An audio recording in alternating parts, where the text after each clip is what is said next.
اللہ جب کسی سے ناراض ہوتا ہے رزق نہیں چھینتا، آب و دانہ بند نہیں کرتا، سورج کو حکم نہیں کرتا کہ اس کے آنگن میں روشنی نہیں پھیلانی، چاند کو نہیں روکتا کہ تیری کرنیں اس کے ویڑے میں نہیں پڑنی چاہیے، بلکہ اللہ جب کسی سے ناراض ہوتا ہے سجدوں کی توفیق چھین لیتا ہے۔ سجدوں کی توفیق چھن گئی تو پھر سمجھو اللہ ناراض ہے، اللہ راضی نہیں ہے۔ اور اگر سجدوں کی توفیق نصیب ہو جائے، کسی نے واصف علی واصف مرحوم سے پوچھا تھا کہ کیسے ہمیں پتا چلے گا کہ ہماری نماز قبول ہو گئی ہے، تو انہوں نے کہا تھا ایک نماز کے بعد دوسری عطا ہو جائے تو سمجھ لو پہلی قبول ہو گئی۔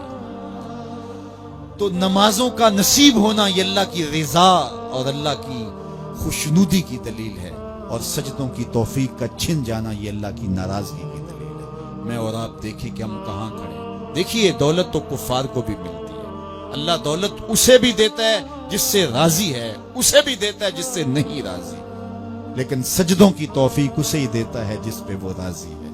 تو 5 گانا نماز شعار زندگی بنا لیجئے، نماز قضا نہ ہونے پائے۔ قیامت کے دن بے نمازی اس صف میں کھڑا ہوگا جس صف میں نمرود کھڑا ہوگا، جس صف میں حامان کھڑا ہوگا، قارون کھڑا ہوگا، شداد کھڑا ہوگا۔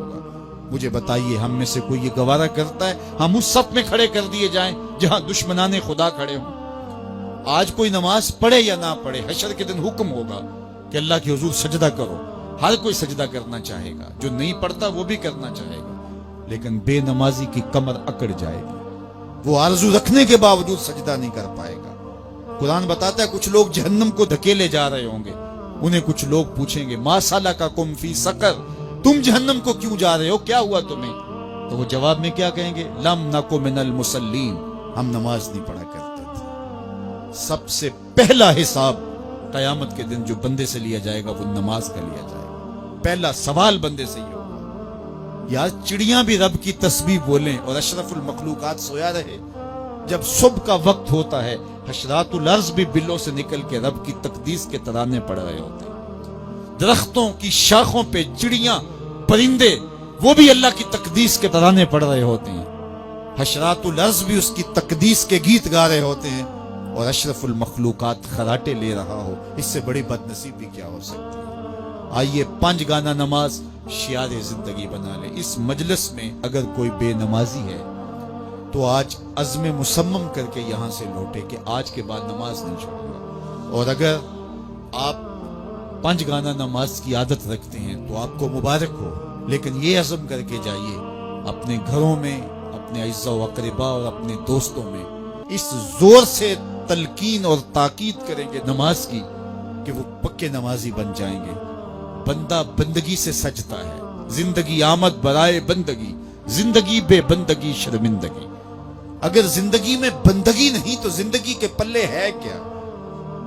علماء نے لکھا ہے کہ یہ سارے درخت حالت قیام میں ہیں، چوپائے حالت رکوع میں ہیں، مینڈک تشہد میں ہیں، اور حشرات الارض سجدے میں ہیں، اور انسان اشرف المخلوقات ہے۔ اس کی عبادت میں درختوں کا قیام بھی رکھا گیا، اور رکوع بھی رکھے گئے، اور سجدے بھی رکھے گئے، اور قعدے بھی رکھے گئے، اس لیے تاکہ اس کی عبادت تمام مخلوقات کی عبادات کی جامع بن جائے۔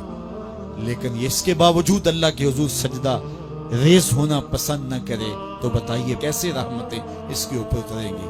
خوش نصیب تو وہ ہیں جو 5 گانا نماز ادا کرنے کے بعد تہجد بھی قضا نہیں ہونے دیتے، سجدوں سے اللہ کے حضور حاضری پیش کرتے ہیں۔ سب سے زیادہ بندہ اللہ کے اس وقت قریب ہوتا ہے جب سجدے میں سر رکھا ہوا ہوتا ہے۔ انسان کے اشرف اعضاء اس کے سر میں ہیں، بولنے کی قوت زبان سر میں، دیکھنے کی قوت آنکھیں سر میں، سونگنے کی قوت ناک سر میں، چکھنے کی قوت زبان سر میں، سننے کی قوت کان سر میں، سوچنے کی قوت دماغ سر میں، اور سر مالک کے در پہ۔ ناک بھی رگڑ رہا ہے، پیشانی بھی رگڑ رہا ہے، اور زبان سے کیا کہہ رہا ہے؟ سبحان ربی الاعلی، مالک مجھ سے نیچے کوئی نہیں، تیرے سے بالا کوئی نہیں۔ انسان کو بندگی کا ذوق جب نصیب ہو جاتا ہے، جب اس کے حضور بندہ جھکنے لگ جاتا ہے تو پھر وہ کسی کے آگے نہیں جھکتا۔ وہ ایک سجدہ جسے تو گراں سمجھتا ہے 1000 سجدے سے آدمی کو دیتا ہے نجات۔